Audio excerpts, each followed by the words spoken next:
జనగామ జిల్లా దేవరూపల గ్రామ సర్పంచ్ అభ్యర్థి సేవ్ కాంగ్రెస్ ఇండిపెండెంట్ అభ్యర్థి పెద్ది కృష్ణమూర్తి గౌడ్ ప్రచారంలో దూసుకుపోతున్నాడు. వార్డు సభ్యులు, నాయకులు, కార్యకర్తలతో కలిసి భారీ ర్యాలీ తీశాడు. గ్రామ పంచాయతీ కార్యాలయం ఆవరణలో కార్నర్ మీటింగ్లో ఆయన మాట్లాడారు. కాంగ్రెస్ కోసం 20 ఏళ్లుగా కష్టపడి పనిచేస్తే వారి సొంత లాభం కోసం తనని పార్టీ నుంచి సస్పెండ్ చేసిన విషయం మీకు తెలుసని చెప్పారు. ఊరు గుర్తింపు కోసం, ఊరు భవిష్యత్తు కోసం, ఊరిలో ఉన్న సహజ వనరులకు కాపాడుకోవడం కోసం యుద్ధం చేస్తున్నానని వాపోయారు. ఊరు ఆత్మగౌరవం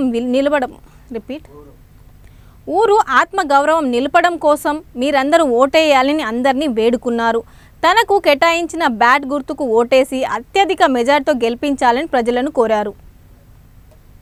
మీ అందరికి తెలియజేస్తున్నా, నా ఊరు ప్రజల దగ్గర వందవాడి దండం పెట్టమంటే 2 సార్లు జోడించే దండం పెట్టమంటే పెట్టగలుగుతారేమో, కానీ ఒక దొరకో, ఒక దొరసానికో, ఒక పెత్తందారికో, ఒక దోపిడి దొంగకో నేను వంగి దండం పెట్టాలని చెప్పి మీ అందరికి దండం పెట్టి చెప్తున్నా.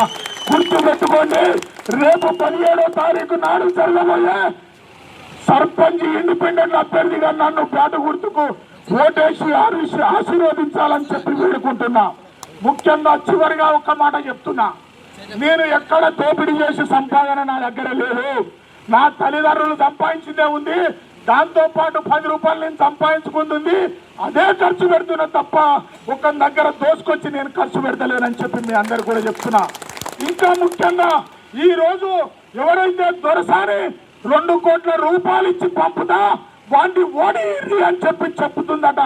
పోలీసులను నా మీదకి ఉసుగొలుపుతుంది, పోలీసులతో నా మీద కేసు పెట్టాలని చూస్తుంది. ఏ కేసు అయినా భరిస్తా, ఏ జైలైనా భరిస్తా, కానీ దొరసానికి వంగి దండం పెట్టి నా ఊరు నమ్మలేను, ఈ గుట్టలో ఖాళీ చేయలేను.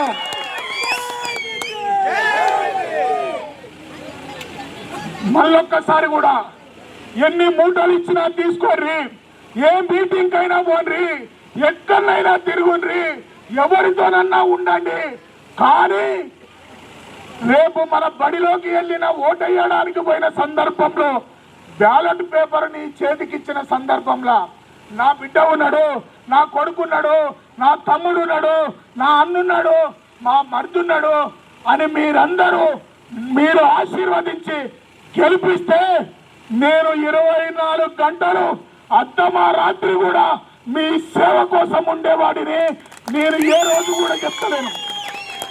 ముఖ్యంగా